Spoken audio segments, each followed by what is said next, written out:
Hello dear student, मैं Shiv sir आपका स्वागत करता हूं हमारे यूट्यूब चैनल ग्राउंड टीच में। आज हम छत्तीसगढ़ माध्यमिक शिक्षा मंडल रायपुर कक्षा 10वीं विषय हिंदी माह नवंबर असाइनमेंट नंबर 4 को कम्प्लीटली सॉल्व करेंगे। दोस्तों, आपने हमारे चैनल को सब्सक्राइब नहीं किया तो जल्द से सब्सक्राइब कीजिए, क्योंकि इस चैनल में 10th 12th के असाइनमेंट वीडियो के साथ साथ आपको फ्यूचर में केमिस्ट्री के बारे में बहुत ही अच्छा क्लास यहाँ पे दिया जाएगा। साथ ही आपको केमिस्ट्री के कंपटीशन एग्जाम के लिए भी क्वेश्चन कराया जाएगा। तो यह चैनल आपको सब्सक्राइब करना बहुत ही महत्वपूर्ण होगा। चलिए आगे बढ़ते हैं, असाइनमेंट को सॉल्व करते हैं। तो प्रश्न क्रमांक 1 आपसे क्या पूछा गया है, देखते हैं। प्रश्न 1 है, मरिया प्रथा ने सी कुमार की जिंदगी को किस तरह बदल दिया। तो इसका उत्तर हो जाएगा आपका, सी कुमार एक किसान था, किंतु उसके पिता की मृत्यु के बाद उसे मरिया भात खिलाने से उससे कर्ज लिया था। उसे चुकाने के लिए उसने अपनी जमीन बेच दिया, जिससे वह एक मजदूर की भांति जीवन जी रहा था। वह अपने दोस्तों के साथ आ गया कहाँ, शहर। वहाँ उसने प्राइवेट पुलिस की नौकरी कर ली, जहाँ पर तोड़फोड़ विभाग मिला। एक आदमी ने इसका विरोध किया और श्री कुमार को पीट दिया। वह नौकरी छोड़ गांव आ गया और मजदूरी करने लगा। इस प्रकार उसकी जिंदगी को बदल दिया गया। ठीक है, आगे बढ़ते हैं, प्रश्न क्रमांक 2 की ओर देखते हैं। तो प्रश्न 2 में क्या पूछा गया है आपसे कि कोठी में धान छलक जाए, ये जिंदगी फिर चमक जाए, पंक्ति का आशय क्या है। आपको इसका अर्थ लिखना है, बताना है। तो धान की अच्छी फसल होने से मेहनत कश किसान का जीवन धान की कोठी भर जाए, वह जीवन में खुशहाली आए, अर्थात नकारात्मक सोच को छोड़कर सकारात्मक सोच अपनाना है। इसी के बारे में पूछा गया है।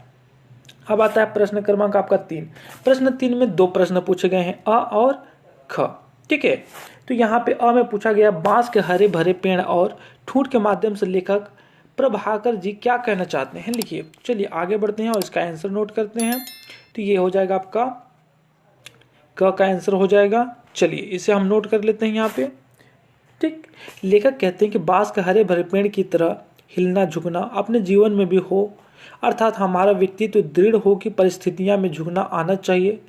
ठूंठ की तरह दृढ़ता में रहोगे तो कोई हमें नुकसान पहुंचाता सकता है, क्योंकि ठूंठ पेड़ हिलडुल नहीं सकता, वह स्थिर खड़ा रहता है, जिससे लोग कुल्हाड़ी से काटते हैं और वह चुपचाप सहन करता है। तो यह इसका उत्तर हो जाएगा। आप ख देखेंगे तो ख है, तानाशाही क्या है, तानाशाह की जीवन शैली कैसी होती है, अपने शब्दों में लिखिए। तो यहाँ पे आपके तानाशाह के बारे में लिखना है अपने शब्दों में। तो यहाँ पे आप दिया हुआ है, अच्छे से वीडियो को पॉज कीजिए और पॉज करके आंसर को कंप्लीट कीजिए। ये यहाँ पे आपका आंसर कंप्लीट हो जाएगा। चलिए आगे बढ़ते हैं, प्रश्न क्रमांक 4 देखते हैं हम लोग। प्रश्न क्रमांक 4 में क्या पूछा गया है। प्रश्न क्रमांक 4 में आपसे पूछा है कि दिए गए गद्यांश का संदर्भ प्रसंग सहित व्याख्या कर लिखिए। ठीक है, तो आप यहाँ पे गद्यांश दिया गया है, उसका आपको संदर्भ लिखना है, प्रसंग लिखना है और व्याख्या लिखना है। तो यहाँ पे आपका इसका आंसर हो जाएगा संदर्भ, कि प्रस्तुत पंक्ति हमारी पाठ्य पुस्तक हिंदी के आर.सी. प्रसाद सिंह द्वारा रचित जीवन का झरना से अवतरित है या लिया गया है। ठीक है, आगे बढ़ेंगे तो आप उसका प्रसंग लिखेंगे।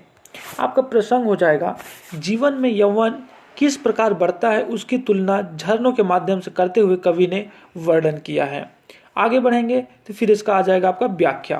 तो यहाँ पे आप वीडियो को पॉज कीजिए और व्याख्या लिखिए कि कवि कहते हैं कि झरनों में वह गति है यौवन का है।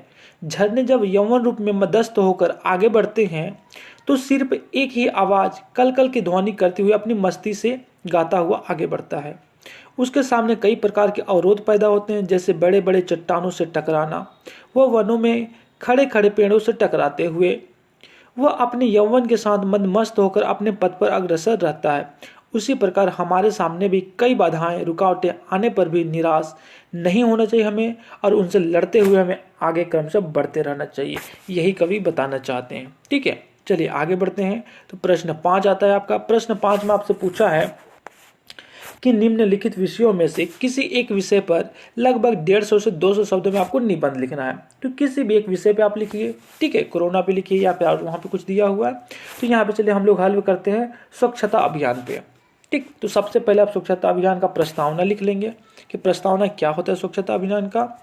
तो स्वच्छ भारत अभियान या स्वच्छ भारत कैंपेन भारत सरकार द्वारा चलाया जा रहा एक सफाई अभियान है, जो कि भारत के प्रधानमंत्री नरेंद्र मोदी जी द्वारा महात्मा गांधी की 145वें जन्म दिवस पर उनके स्वच्छ भारत के सपने को साकार करने के लिए शुरू किया गया था। ठीक है, तो इस प्रकार से आप इसका प्रस्तावना लिख देंगे। प्रस्तावना लिखने के बाद आगे बढ़ेंगे तो यहाँ पे आपका आ जाता है आंसर प्रस्तावना के बाद अगला पॉइंट आ जाएगा हेडिंग कि स्वच्छ भारत अभियान क्यों मनाया जाता है। प्रस्तावना के बाद आपको कारण लिखना है कि यह क्यों मनाया जाता है। तो इसका कारण आप यहाँ पे बहुत अच्छे से लिख सकते हैं। वीडियो को बस पॉज कीजिए और कारण लिख लीजिए, छोटा छोटा लिखिए, सटीक लिखिए, बहुत अच्छा होगा। अगला है स्वच्छ भारत अभियान का असर क्या रहा, क्या हमारे देश में उसका असर पड़ रहा है, नहीं पड़ रहा है, किस हद तक प्रभावित है, या आप अपने शब्दों में लिख सकते हैं। इसको थोड़ा और भी बढ़ा सकते हैं, लेकिन एक अच्छा सा आंसर यहाँ पे दिया हुआ है, आप उसे लिखिए। आगे बढ़ेंगे तो लास्ट में आपका आ जाता है उपसंहार या निष्कर्ष। तो यहाँ पे आप निष्कर्ष लिख देंगे। क्या होता है, स्वच्छ भारत अभियान से भारतीय नागरिकों में शौच, सफाई आदि की जागरूकता फैलने के साथ साथ उनके जीवन स्तर में भी सुधार देखने को भी मिला है। इस अभियान का यह असर हुआ कि देश के कोने कोने में हर व्यक्ति इसमें भाग लेने लगा, जिससे देश पहले की तुलना में साफ होने लगा। यदि सभी नागरिक ऐसे ही प्रयत्न करते रहें तो जो सपना देखा गया है वो पूर्ण होते देर नहीं लगेगी। थैंक यू यहाँ तक वीडियो देखने के लिए, और इस चैनल को जरूर सब्सक्राइब कीजिए, क्योंकि सब्सक्राइब करेंगे तो आपको फ्यूचर में यहाँ से केमिस्ट्री पढ़ने के लिए बहुत ही अच्छा अवसर मिलेगा। बिना फीस के एक अच्छा ट्यूशन आपको यहाँ से प्रोवाइड होगा। चलिए, थैंक यू, मिलते हैं नेक्स्ट वीडियो में। जय हिंद।